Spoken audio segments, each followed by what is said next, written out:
Hello and welcome everyone. इस video में हम लोग ऑपरेटिंग सिस्टम बेसिक का कुछ कवर करेंगे और कोशिश ये करेंगे कि प्रोसेस शेड्यूलिंग तक ख़त्म हो जाए और जल्दी से जल्दी रैप अप करने का कोशिश करेंगे। ठीक है, तो बेसिकली ऑपरेटिंग सिस्टम में सबसे पहले समझना ये होगा कि ऑपरेटिंग सिस्टम आखिर होता क्या है।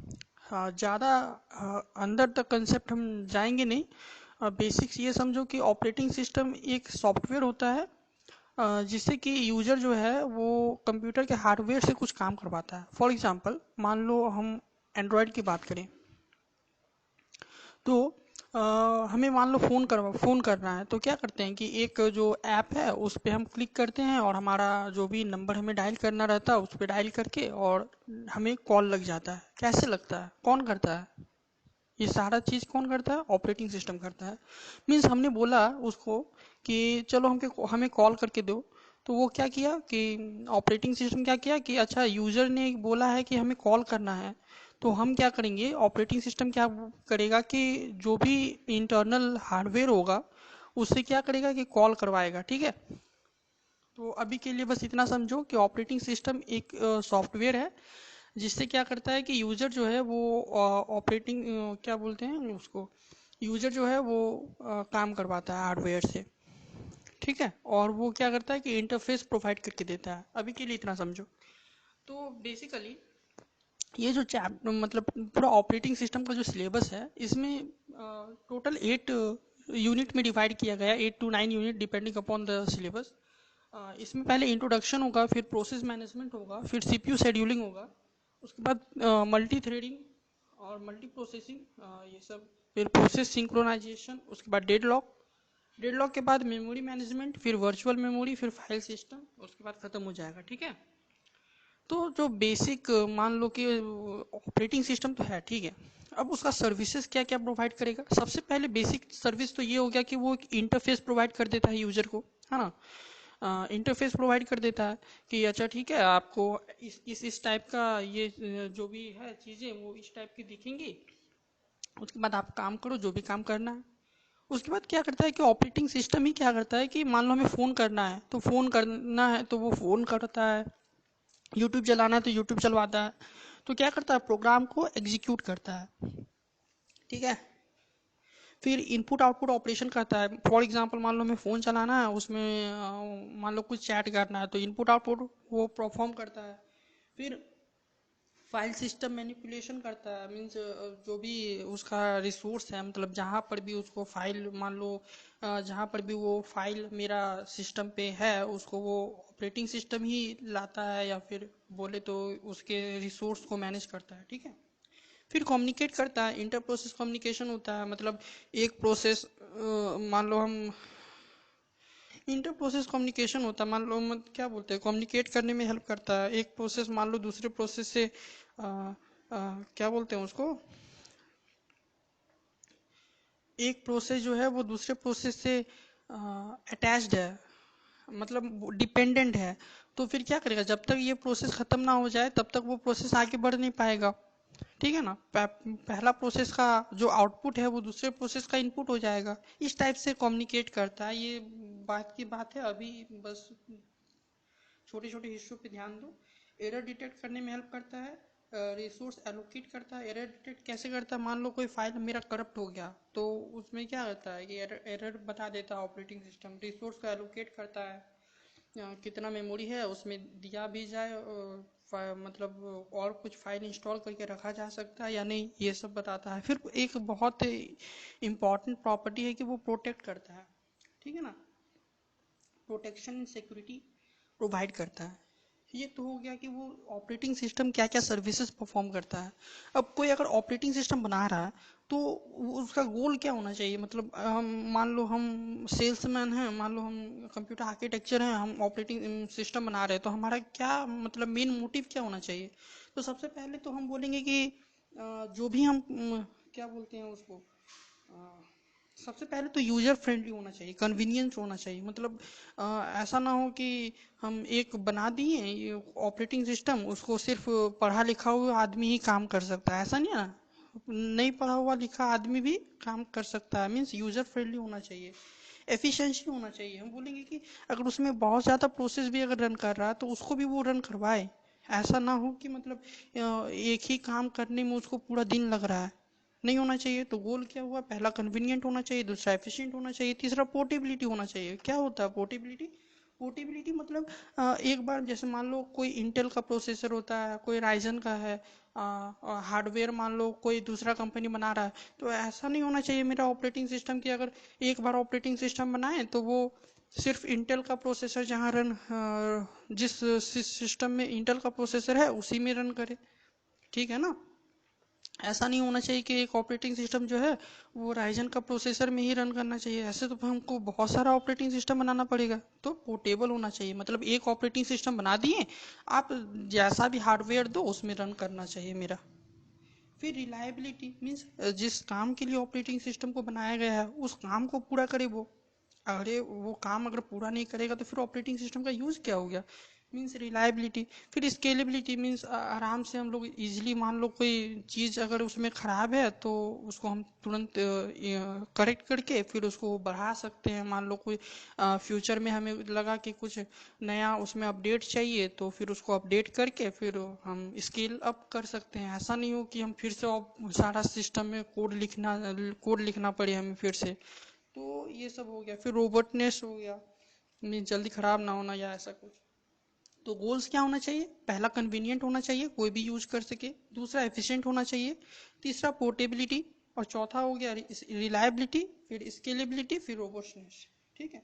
देखो ऑपरेटिंग सिस्टम का पार्ट में अगर बात करेंगे ना तो सबसे जो इंटरनल पार्ट होता है वो कर्नल होता है, कर्नल के बाद शेल होता है, और उसमें जो है वो इंटरफेस प्रोवाइड करता है। ठीक है। जो आउटर फेस में जो होता है ना वो होता है यूजर। इस पे ज़्यादा मत जाओ। अब देखो जब भी ऑपरेशन होता है वो डुअल मोड में होता है। डुअल मोड में कहने का मतलब ये है कि जब भी कर्नल कोई काम करता है, कर्नल मतलब ऐसे बोल सकते हो कि ऑपरेटिंग सिस्टम बोल लो, ठीक है। और यूज़र मतलब हम लोग। तो दो प्रोसेस में है, यूज़र अपना काम करने के लिए बोलेगा और कर्नल उसको इम्प्लीमेंट करेगा, कर्नल उसको इम्प्लीमेंट करेगा। ठीक है। तो यूज़र जब भी काम करने के लिए बोलेगा, देखो यहाँ पर देखो जो डुअल मोड ऑफ ऑपरेशन है उसमें डुअल मोड क्यों, क्योंकि प्रोटेक्शन को इम्प्लीमेंट करने के लिए डुअल मोड बनाया गया है। ऐसा नहीं हो कि मतलब कोई भी अ, जैसे ये ना हो कि कोई भी हमारे सिस्टम में आए और हमारे इंटरनल फाइल के साथ छेड़छाड़ करके चला जाए, ऐसा नहीं हो। तो ऐसा नहीं होने के लिए इसने क्या किया कि डुअल मोड ऑपरेटिंग सिस्टम बनाया, जिसमें कि क्या क्या होता है कि कुछ ऐसे लिमिटेड फंक्शंस होते हैं जो कि सिर्फ कर्नल ही, मतलब ऑपरेटिंग सिस्टम ही परफॉर्म कर सकता है। ठीक है। कर्नल मोड में ही ऑपरेशन परफॉर्म की जा सकती है। तो इसीलिए dual mode of operating system आया। इसमें जो है एक यूजर मोड होता है, एक कर्नल मोड होता है। यूजर मोड का जो मोड बिट होता है वो 1, और कर्नल मोड का जो मोड बिट होता है वो होता है 0।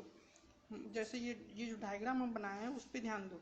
जैसे जैसे जो पहला वाला बॉक्स है उस पर देखो, जो यूजर क्या करता है कि प्रोसेस को बोलता है कि चलो एग्जीक्यूट हो, तो क्या करता है सिस्टम को कॉल करता है, जिससे कि वो क्या होता है कि हम बोले हार्डवेयर को बोले उसको कि चलो परफॉर्म करके दो। फिर क्या हुआ, फिर कि हम जो कर्नल का बीट क्या होता है, कर्नल होगा 0, तो जब वो प्रोसेस करने जाएगा तो मोड बीट जो है उसको 0 चेंज कर देगा। अब 0 चेंज किया फिर जो भी हमारा सिस्टम होगा उसको वो एग्जीक्यूट कर देगा, एग्जीक्यूट करके फिर उसको बोलेगा कि लो जी मैंने आपका काम कर दिया। ठीक है। तो जब वो जो रिटर्न जब करेगा तो यूजर को रिटर्न करना है, तो यूजर को रिटर्न करेगा तो क्या बिट होना चाहिए, 1 होना चाहिए। अभी बोले कि जो कर्नल के लिए यूज होगा वो होगा 0, कर्नल के लिए मोड बिट होगा 0, और यूजर के लिए मोड बिट जो होगा वो होगा 1। ठीक है। चलो आ जाओ next, types of operating system. Basically यहाँ पर 8 टाइप ऑफ ऑपरेटिंग सिस्टम लिखा गया है। अभी तक देखो समझ में आया ना, अभी तो कुछ नहीं। ऑपरेटिंग सिस्टम जो है वो क्या होता है, उसका सर्विस क्या हुआ और गोल्स क्या हुआ वो बताएं। ऑपरेटिंग सिस्टम का पार्ट क्या है, एक कर्नल होता है, एक शेल होता है, उसके बाद यूजर होता है जो कि इंटरफेस प्रोवाइड करता है। ठीक है।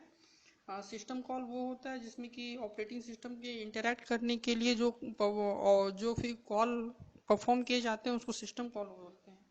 Dual mode of operating system होता है, अभी बताएं कि एक यूज़र मोड होता है, एक कर्नल मोड होता है। जब भी यूज़र कोई प्रोसेस को कोई काम करने के लिए बोलेगा उसका यूज़र मोड 1 होगा, और जब भी कर्नल काम करेगा उसका यूज़र मोड होगा 0।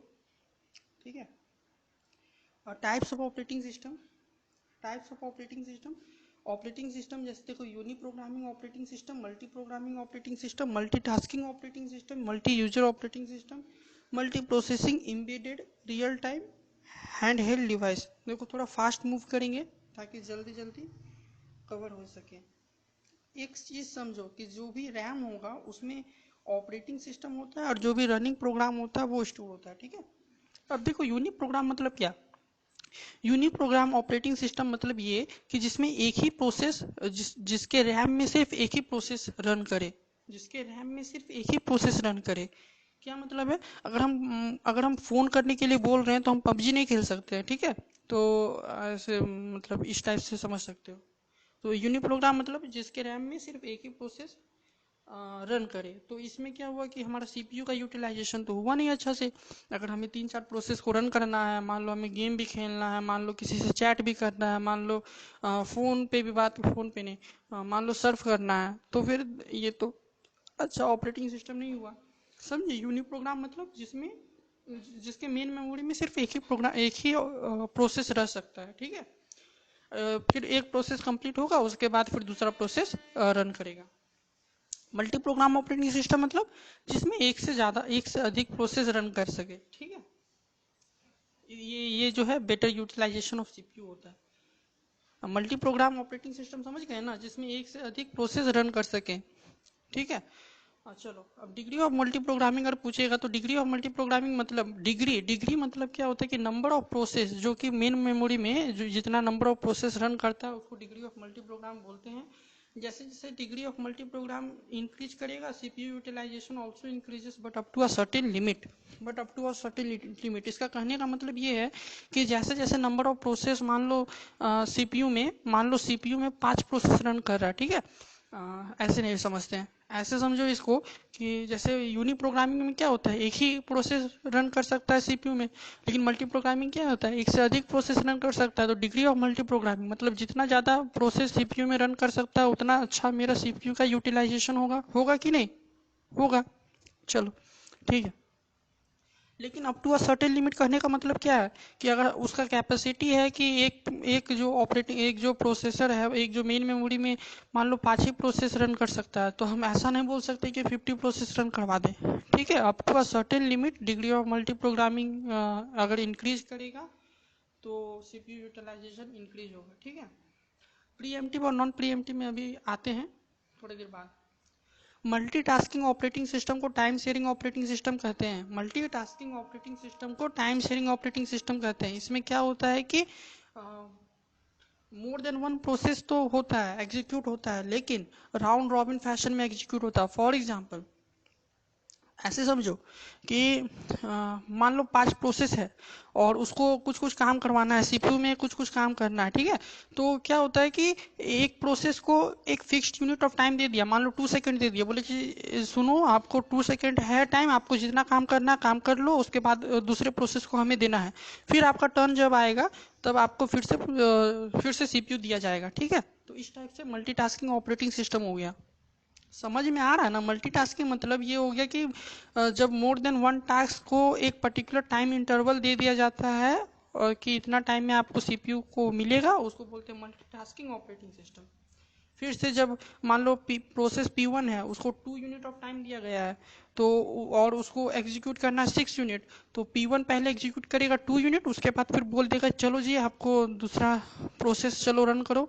उसके बाद फिर जब ऐसे ऐसे सारा प्रोसेस रन करेगा, उसके बाद फिर से जब प्रोसेस P1 का टर्न आएगा ना, तब फिर 2 यूनिट रन करेगा, उसके बाद फिर छोड़ देगा। फॉर एग्जांपल और एक बार समझो, देखो क्रिकेट हम लोग खेलते हैं ना, तो जैसे मान लो 3 लोग क्रिकेट खेल रहे हैं तो 2-2 ओवर क्रिकेट खेलेंगे, 2-2 ओवर बैटिंग करेगा सब लोग।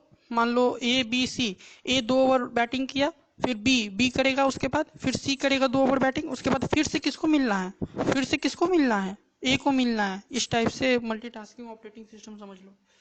Multi user operating system, user मतलब क्या, मतलब मल्टीपल यूजर ऑपरेटिंग सिस्टम है। मीन्स एक ही ऑपरेटिंग सिस्टम को जब मल्टीपल यूजर चला सकते हैं उसको बोलते हैं हम लोग multi user operating system. Multi user operating system, ठीक है। विंडोज में मल्टी यूजर ऑपरेटिंग सिस्टम नहीं होता, लेकिन लिनक्स और यूनिक्स ये सब में क्या होता है, मल्टी यूजर ऑपरेटिंग सिस्टम होता है, जिसमें कि एक ही ऑपरेटिंग सिस्टम को मल्टीपल यूजर ऑनलाइन वो लोग कनेक्ट करके यूज कर सकते हैं, ठीक है। चलो, मल्टी प्रोसेसिंग ऑपरेटिंग सिस्टम, इसमें क्या होता है कि मल्टीपल प्रोसेसर लगा देता है, मल्टीपल प्रोसेसर लगा देता है ऑपरेटिंग सिस्टम में। जैसे सीपीयू हो गया। अब इसमें भी दो टाइप का होता है, एक होता है टाइटली कपल्ड, एक होता है loosely coupled. Tightly coupled multiple multiple multi processing operating system समझ में आया, जिसमें कि मल्टीपल प्रोसेसर रहेगा, ठीक है। मल्टीपल प्रोसेसर मतलब मल्टीपल सीपीयू रहेगा। अब इसमें दो तरीके के होता है, एक होता है टाइटली कपल्ड, एक होता है लूजली कपल्ड। टाइटली कपल्ड ऐसे इसको याद रखना कि टाइटली कपल्ड मतलब जो कपल टाइटली रहते हैं, जो अच्छे से रहते हैं, वो क्या करेंगे, वो क्या करते हैं कि सारा सिस्टम एक ही चीज यूज करते हैं, एक ही बेड यूज करते हैं, इस टाइप का समझ लो। और लूजली कपल्ड मीन्स वो लोग का झगड़ा हो गया, वो लोग अलग अलग बेड में रहेंगे।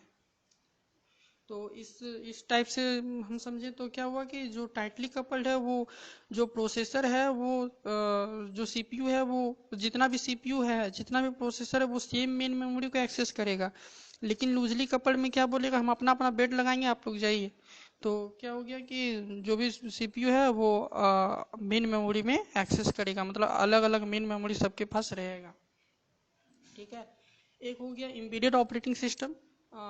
जो टेक्स्ट है वो अच्छे से विजिबल नहीं है। एम्बेडेड ऑपरेटिंग सिस्टम ये होता है कि जिसमें एक पर्टिकुलर टास्क के लिए जो ऑपरेटिंग सिस्टम डिजाइन करते हैं ना, उसको बोलते हैं embedded operating system. For example AC में जो मान लो कि एयर का लिमिट क्या बोलते हैं, ठंडा करने का लिमिट मान लो 18 हो गया, तो 18 फिक्स हो जाता है। तो उस टाइप से मतलब कुछ ऑपरेटिंग सिस्टम उसी पर्पस के लिए बनाया जाता है, इसीलिए उसको बोलते हैं एम्बेडेड ऑपरेटिंग सिस्टम, ठीक है।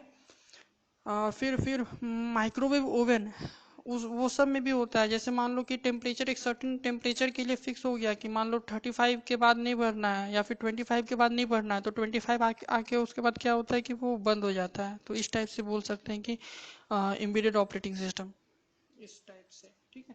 रियल टाइम ऑपरेटिंग सिस्टम क्या होता है, जैसे स्पेस वगैरह में जो भी रॉकेट वगैरह लॉन्च किया जाता है, तो उसमें क्या होता है कि based upon the certain terms and condition जो कि चेंज करते रहता है, तो ऑपरेटिंग सिस्टम जो है वो खुद पे खुद डिसाइड करना करना होता है ऑपरेटिंग सिस्टम को कि बेस्ड ऑफ मतलब कुछ कंडीशन के हिसाब से वो क्या एक्शन ले। इसीलिए बोलते हैं इसको रियल टाइम ऑपरेटिंग सिस्टम, की रियल टाइम के डेटा के हिसाब से उसको चूज करना होता है कि हम क्या ऑपरेशन परफॉर्म करें।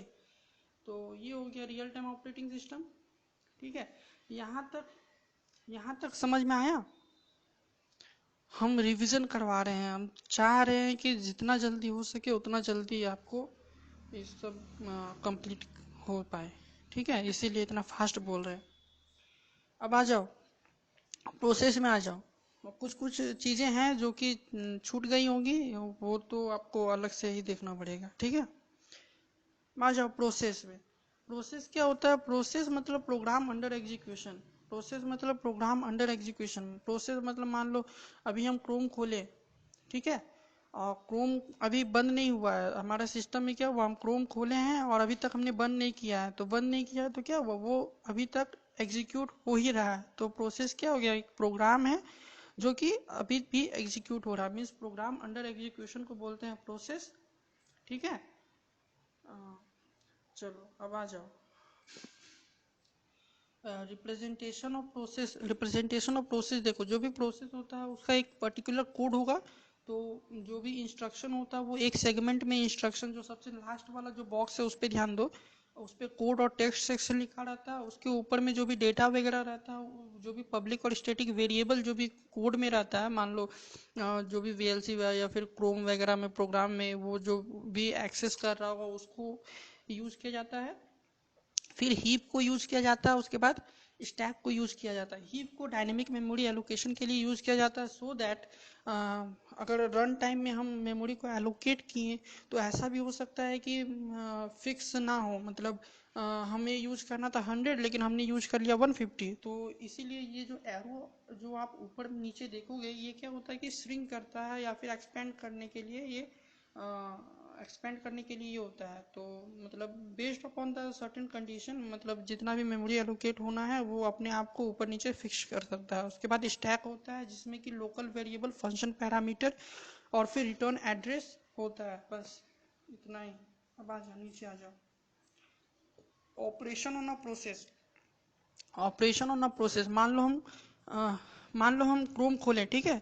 तो क्रोम खोलें, ऑपरेशन मतलब क्या, एक प्रोसेस को हम में क्या क्या हम कर सकते हैं। मान लो क्रोम खोले, तो क्रोम खोले यानी क्रिएट किए, क्रोम खोले यानी प्रोसेस को क्रिएट किए। जैसे ही क्रिएट होगा उसी तरह रिसोर्स एलोकेट करेगा कि रैम में वो कहाँ कहाँ रहना है, कहाँ कहाँ रहना है।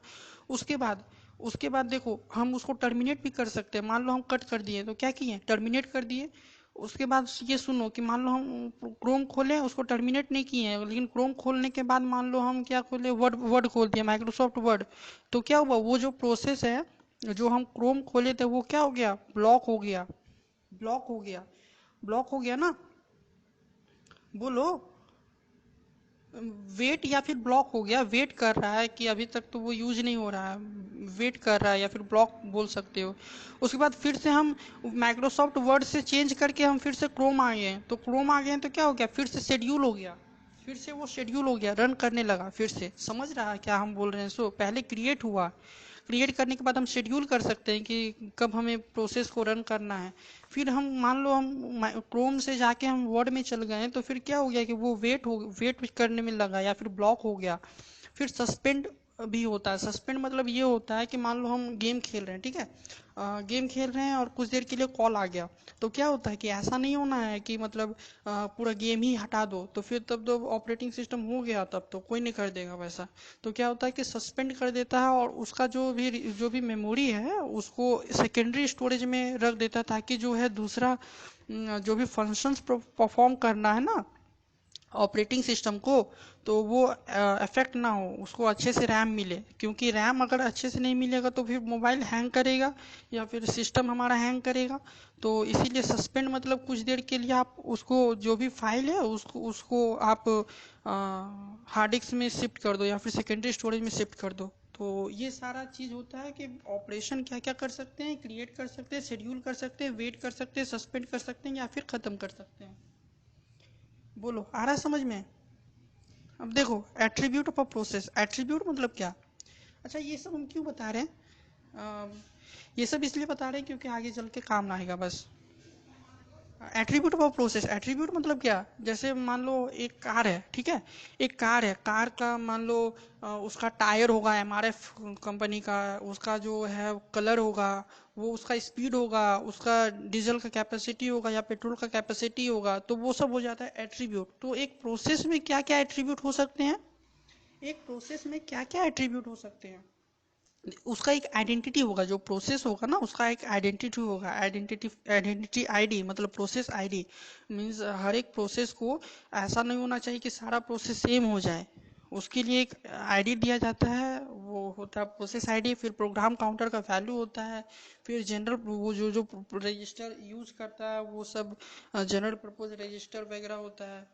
फिर उसका साइज होता है, फिर कौन कौन सा मेमोरी होता है, फिर प्रायोरिटी दिया जाता है कि नहीं वो, फिर स्टेट, फिर फाइल जो भी वो यूज करता है वो। ठीक है। अब समझो process control block. Process control block क्या होता है, प्रोसेस कंट्रोल ब्लॉक को हम लोग प्रोसेस डिस्क्रिप्टर भी बोलते हैं। प्रोसेस कंट्रोल ब्लॉक ये जो एक डब्बा टाइप का होता है, जिसमें क्या होता है कि जितना भी प्रोसेस का एट्रीब्यूट है ना उसको वहां रखा जाता है। क्यों रखा जाता है, इसलिए रखा जाता है क्योंकि मान लो कोई ऑपरेशन परफॉर्म करना है ना, तो उस डब्बा में देख लो, उसमें सारा चीज है, मतलब सारा चीज मेमोरी कौन कौन सा यूज कर रहा है, कहाँ पर इसको स्टोर है, तो वो डब्बा में देख के आप फिर उसको काम कर लो। मोटा मोटा भाषा में ये समझाने के लिए है। प्रोसेस कंट्रोल ब्लॉक में जितना भी एट्रीब्यूट होता है कोई भी प्रोसेस का, वो उसमें हम लोग रखते हैं। और प्रोसेस कंट्रोल ब्लॉक को प्रोटेक्टेड एरिया में रखा जाता है। क्यों, क्योंकि कोई भी एरा गैरा उठ के आके सिस्टम में वो चेंज ना कर दे, इसीलिए उसको प्रोटेक्टेड एरिया में रखा जाता है। ठीक है, ठीक, ये इतना तक समझ में आया ना कि प्रोसेस क्या होता है, प्रोसेस फिर क्या क्या ऑपरेशन परफॉर्म कर सकते हैं प्रोसेस में, फिर क्या क्या एट्रीब्यूट होता है प्रोसेस में, और प्रोसेस कंट्रोल ब्लॉक क्या होता है। ठीक है, अब देखो, अब आ जाओ यहाँ पर प्रोसेस स्टेट में। यहाँ पर डायरेक्ट यहाँ पर पहले डायग्राम बताते हैं, उसके बाद फिर इधर आएंगे पीछे।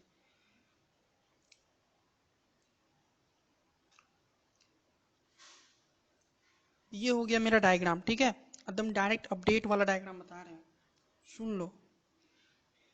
जो भी हम लोग प्रोसेस लाते हैं, जो भी प्रोसेस नया नया प्रोसेस आता है वो न्यू वाला स्टेट में आता है। ठीक है, यहाँ दिख रहा है ना न्यू लिखा हुआ है ना, कि नहीं दिख रहा? जो न्यू स्टेट है वहां पर लाते हैं। ठीक है, जो भी प्रोसेस मान लो हमको रन करना है, क्रोम रन करना, माइक्रोसॉफ्ट वर्ड करना, माइक्रोसॉफ्ट एक्सेल करना है, वो सब क्या होता है, मान लो वो न्यू स्टेट में आता है। न्यू के बाद ऐसा नहीं होना चाहिए कि सारा मान लो मेरा सीपीयू सारा खाली है, वैसा नहीं।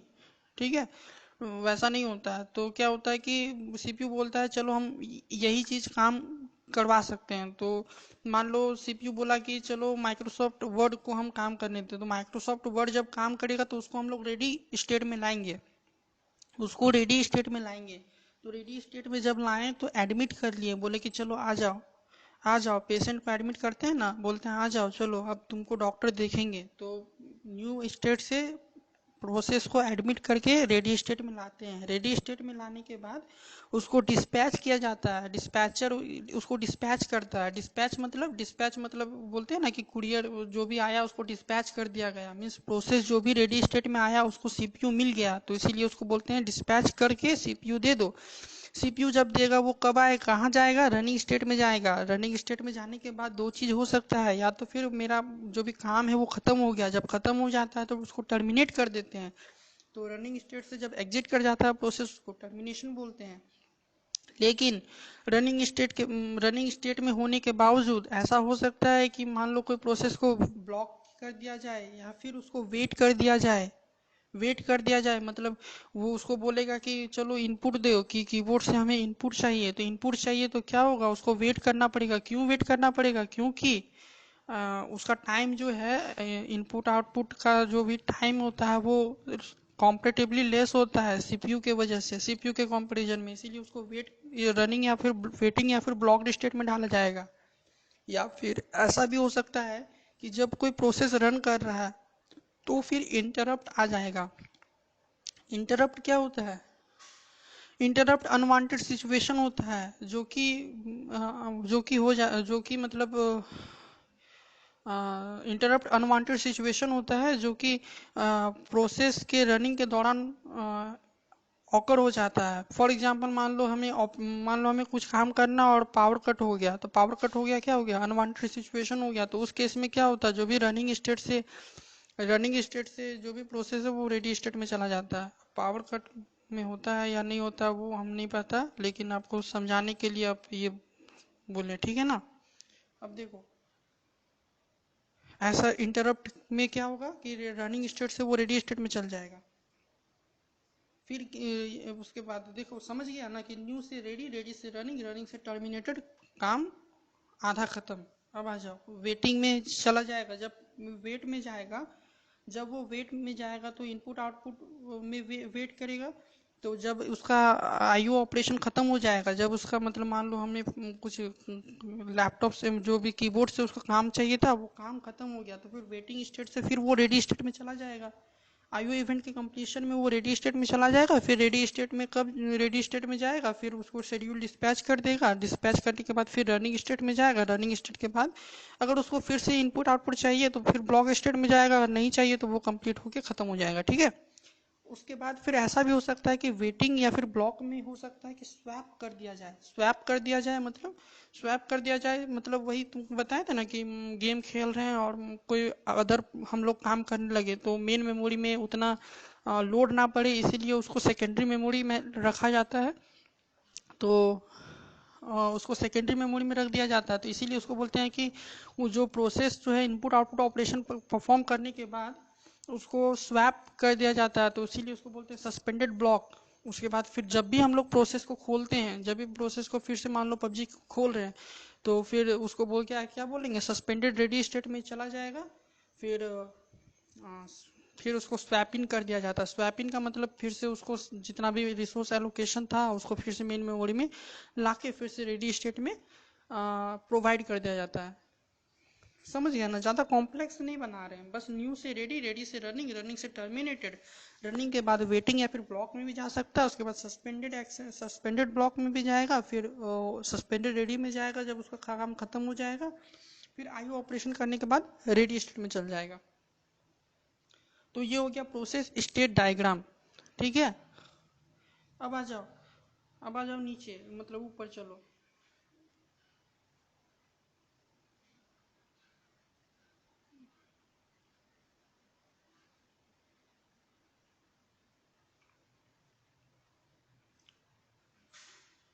एक हो, अब देखो, अब जो स्टेट है उसके बारे में अब समझे थे। पहले तो स्टेट बता, मतलब डायग्राम बता दिए। अब देखो न्यू स्टेट में क्या होता है, जो भी नया प्रोसेस होता है वो उसको लाया जाता है। रेडी स्टेट में जो भी सीपीयू, जिसको जिसको काम करवाना है सीपीयू में, वो लोग रेडी स्टेट में वेट करता है, और शेड्यूल डिस्पैचर क्या क्या करता है, रेडी स्टेट से रनिंग स्टेट में डालता है। ठीक है, टर्मिनेटेड मतलब जो भी कंप्लीट हो गया उसको टर्मिनेट स्टेट में रख दिया जाता है। ब्लॉक मतलब उसको input output IO event perform करने के लिए उसको ब्लॉक स्टेट में रख दिया जाता है। समझ में आ रहा है ना। देखो, two transitions are voluntary. Voluntary मतलब अपने आप हो जाता है। To terminate, running to terminated and running to blocked, इसके लिए वॉलेंट्री एक्शन होता है। जैसे रनिंग टू टर्मिनेट, मान लो कोई प्रोसेस खत्म होना चाहता है वो खत्म हो जाता है, कोई ब्लॉक होना चाहता है वो ब्लॉक हो जाता है, इसके लिए कुछ करना नहीं पड़ता है। अब शेड्यूलिंग टाइप समझो, दो टाइप के होते हैं, एक होता है प्रीएम्प्टिव, एक होता है नॉन प्रीएम्प्टिव। एक होता है प्रीएम्प्टिव, एक होता है नॉन प्रीएम्प्टिव। जैसे ये डायग्राम देखो, थोड़ा सा क्लियर नहीं है, ये देखो। चलो यहाँ हम नहीं बताते हैं, यहाँ सुनो, यहाँ बताएंगे तो अभी कंफ्यूज हो जाएगा। देखो, प्रोसेस स्टेट दिख रहा है ना, इसमें देखो, प्रीएम्प्टिव का मतलब ये होता है कि कोई भी प्रोसेस अगर हम रन किए तो उसको फिर से बुलाया जा सकता है। मतलब मान लो रेडी स्टेट से हम लोग उसको रन करवा दिए, ठीक है, रेडी स्टेट से डिस्पैचर क्या किया, काम किया, उसके बाद बोला चलो जाओ तुम रनिंग स्टेट में जाओ, सीपीयू यूटिलाइज कर लो। फिर क्या हुआ कि कोई, मान लो अनदर प्रोसेस आ गया, उसका जो इसका प्रायोरिटी ज़्यादा होगा।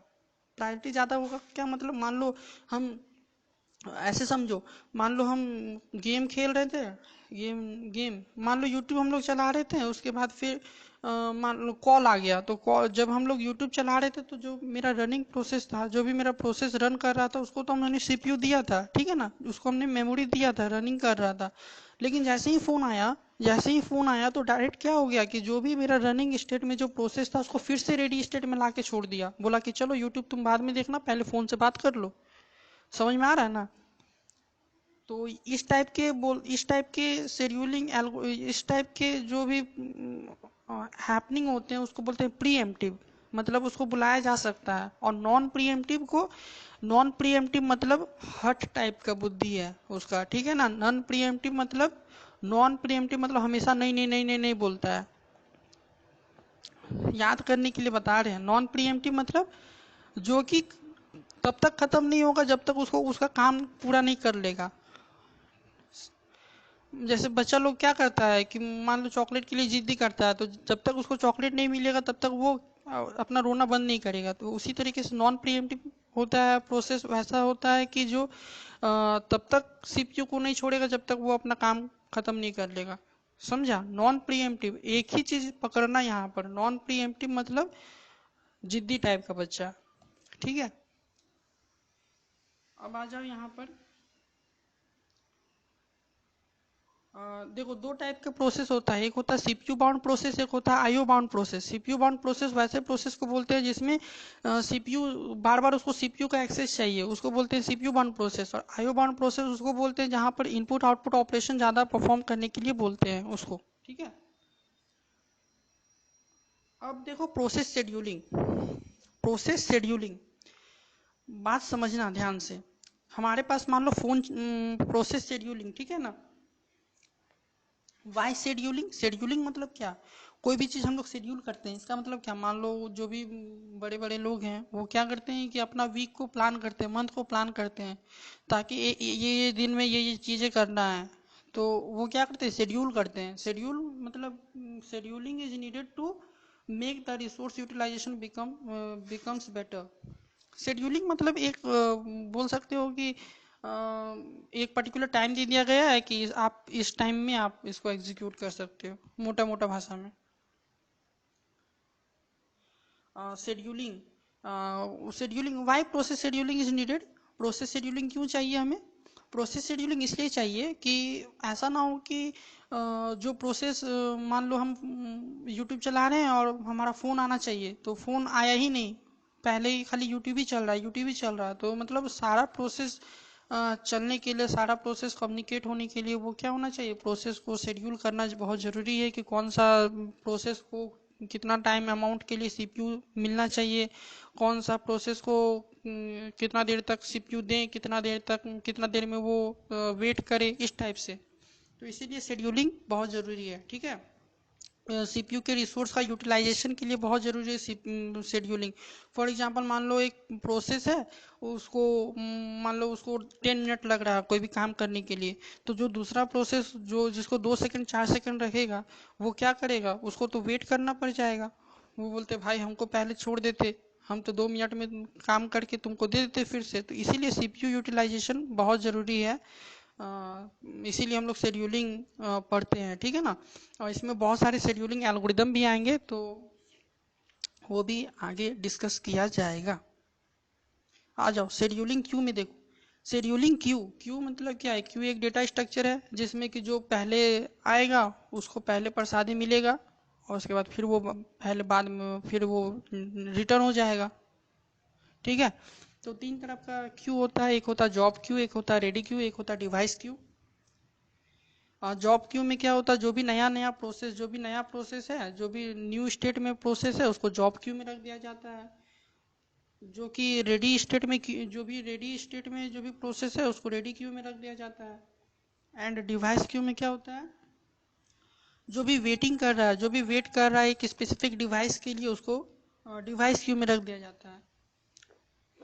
क्यू में रख दिया, जॉब क्यू, रेडी क्यू और डिवाइस क्यू, समझे। जो जो नया नया स्टेट में जो भी प्रोसेस है उसको डिवाइस क्यू में रख दिया जाता है। क्यों, क्योंकि जो पहला प्रोसेस आएगा डिवाइस क्यू में वो पहला रन कर लेगा, इसलिए उसको रेडी डिवाइस क्यू वगैरह में रखा जाता है। फिर रेडी क्यू, जो भी रेडी स्टेट में है वो रेडी क्यू में रह जाएगा, और जो भी ब्लॉक हो गया है उसको डिवाइस क्यू में रख दिया जाएगा, समझे। अब टाइप्स ऑफ शेड्यूलर होता है, एक होता है लॉन्ग टर्म शेड्यूलर, एक होता है शॉर्ट टर्म शेड्यूलर, एक होता है मिड टर्म शेड्यूलर। समझना बात को। लॉन्ग टर्म शेड्यूलर वो होता है, लॉन्ग टर्म शेड्यूलर में क्या होता है कि it brings process from new state to ready state. Long term scheduler का काम क्या है, लॉन्ग टर्म शेड्यूलर का काम क्या है कि नया जो भी नया स्टेट से वो रेडी स्टेट में लाता है। तो जो भी न्यू स्टेट में मतलब जो भी प्रोसेस अभी आया है न्यू स्टेट में, उसको वो क्या करता है, रेडी स्टेट में लाता है, इसीलिए उसको लॉन्ग टर्म शेड्यूलर बोलते हैं। क्यों, क्योंकि इसमें ज़्यादा अमाउंट ऑफ टाइम लगता है। शॉर्ट टर्म शेड्यूलर क्या होता है, शॉर्ट टर्म शेड्यूलर वो सेलेक्ट करता है कि किसको मतलब सीपीयू मिलना चाहिए, किसको सीपीयू मिलना चाहिए पहले, तो इसमें शॉर्ट टर्म शेड्यूलर सेलेक्ट करता है। शॉर्ट टर्म शेड्यूलर क्यों बोला गया है, क्योंकि ये बार बार सेलेक्ट करता है, क्योंकि ये बार बार इसको रिस्पॉन्स करना पड़ता है, इसीलिए इसको बोलते हैं शॉर्ट टर्म शेड्यूलर। मान लो कोई प्रोसेस रन किया, सीपीयू मिला, उसके बाद फिर से मान लो कोई बड़ा प्रोसेस आ गया मतलब जिसका प्रायोरिटी ज़्यादा है, तो फिर क्या होता है कि उसको फिर से वो मतलब शॉर्ट टर्म शेड्यूलर को डिसाइड करना पड़ता है कि फिर से उसको सीपीयू दिया जाए कि नहीं दिया जाए, तो इसीलिए उसको क्या बोलते हैं, उसको बोलते हैं शॉर्ट टर्म शेड्यूलर। जैसा नाम वैसा काम, शॉर्ट टर्म शेड्यूलर क्या करता है, जल्दी जल्दी प्रोसेस को शेड्यूल करने में काम करता है। लॉन्ग टर्म शेड्यूलर क्या करता है, जो भी नया स्टेट से रेडी स्टेट में प्रोसेस आता है उसको वो शेड्यूल करता है। मिड टर्म शेड्यूलर क्या करता है, मिड टर्म शेड्यूलर जो भी ब्लॉक स्टेट में जो भी प्रोसेस है, जो भी आ, होता है उसको वो शेड्यूल करता है। मतलब जो भी block state IO event suspended वगैरह हो गया, तो उसके लिए जो भी प्रोसेस आएगा उसको मिड टर्म शेड्यूलर शेड्यूल करता है। ठीक है ना, यही चीज़ लिखा गया है यहाँ पर। अगर आप लोग बोलोगे तो इसका नोट्स हम दे देंगे नीचे डिस्क्रिप्शन में, ठीक है, देख लेना, डाउनलोड कर लेना। तो यही हम बताए थे कि यही अभी बोले थे कि क्या कि कोई भी मान लो म्यूजिक चल रहा, मेल चल रहा, व्हाट्सअप खोले हैं, गेम चल रहा है, ठीक है, तो वो गेम गेम मान लो बहुत लेट से बहुत देर के बाद, मतलब क्या बोलते हैं, गेम हमने पॉज कर दिया, उसके बाद म्यूजिक चला दिया हमने, तो क्या होगा कि जब देखेगा कि बहुत देर हो गया तो क्या करेगा कि गेम को स्वैप करके सेकेंडरी मेमोरी में रख दिया जाएगा। उसके बाद स्वैप करके सेकेंडरी मेमोरी में उसको रख दिया जाएगा, सो दैट वो मेन मेमोरी आप अपना सेव कर सके उसका। उसके बाद जब हम लोग देखेंगे कि म्यूजिक को ख़त्म कर दिए, मेल को भी ख़त्म कर दिए, व्हाट्सअप भी अब हम बंद कर दिए, तो फिर हम जब गेम में आएंगे तो क्या करेगा, स्वैपिंग करके जो भी सेकेंडरी मेमोरी में जो भी स्टोर किया था उसको स्वैपिंग करके फिर से वो मेन मेमोरी में ले आए, ताकि वो अच्छा से काम कर सके, ठीक है ना। और इसीलिए हम लोग देखते हैं कि थोड़ा सा मतलब जब भी पॉज किया हुआ गेम जब भी थोड़ा देर के बाद जब भी खोलते हैं तो फिर थोड़ा सा लैग करता है, ठीक है। तो यही चीज़ यहाँ पर लिखा गया है, इसको देख लेना। हाँ, सीपीयू शेड्यूलिंग वही होता है कि it is the function that makes the selection of one of the process as selected from ready state to run on the CPU. वही फंक्शन होता है जिससे कि देखा जाता है कि कौन सा प्रोसेस रन किया जाए। गोल्स ऑफ सीपीयू शेड्यूलिंग, सबसे पहले गोल्स ऑफ सीपीयू शेड्यूलिंग, क्या क्या गोल होना चाहिए, बोलो, गोल्स क्या क्या होना चाहिए सीपीयू शेड्यूलिंग का। क्यों हम लोग करते हैं, इसलिए करते हैं क्योंकि मान लो कोई प्रोसेस आया तो वो ज़्यादा देर तक वेट ना करे, उसको ज़्यादा देर तक वेट ना करे, उसको जल्दी से अपना काम करने के लिए सीपीयू मिल जाए। उसके बाद सीपीयू का यूटिलाइजेशन करने के में ऐसा ना हो कि एक प्रोसेस आया और वो ले गया मेरा 1 घंटा सीपीयू रख दिया और वो प्रोसेस ख़त्म ही नहीं हो रहा, तो सीपीयू का रिसोर्स यूटिलाइजेशन बेटर करने के लिए हम लोग यूज करते हैं। और क्या, फेयरनेस के लिए यूज करते हैं कि ऐसा ना हो कि किसी का मतलब बहुत पावर है तो वही प्रोसेस हमेशा रन कर रहा और कोई दूसरा बेचारा बैठा है तो बैठा ही है, तो फेयरनेस के लिए भी, ठीक है ना। लिखा है long term scheduler control maximum degree of multi programming, mid term scheduler reduces the degree of multi programming. अच्छा, चलो, शेड्यूलिंग टाइम। अब शेड्यूलिंग टाइम में देखो, शेड्यूलिंग टाइम ये देखो कि मतलब शेड्यूलिंग टाइम वो टाइम होता है जिसमें कि हम लोग कोई भी प्रोसेस को हम लोग जब भी रेडी स्टेट से रनिंग स्टेट में डालते हैं या फिर जब भी न्यू स्टेट से रेडी स्टेट में आता है तो डिफरेंट डिफरेंट टाइम होता है जिसको हम लोग कंसीडर करके हम लोग पता कर सकते हैं कि कितना देर तक हम लोग सीपीयू को वो दिए यूटिलाइज करने के लिए दिए हैं और कितना नहीं दिए हैं। तो सबसे पहले देखो अराइवल टाइम, अराइवल टाइम ये समझो कि मान लो कोई कॉलेज, अच्छा ये तो हम बताए हैं, इसको हम बाद में बताएंगे।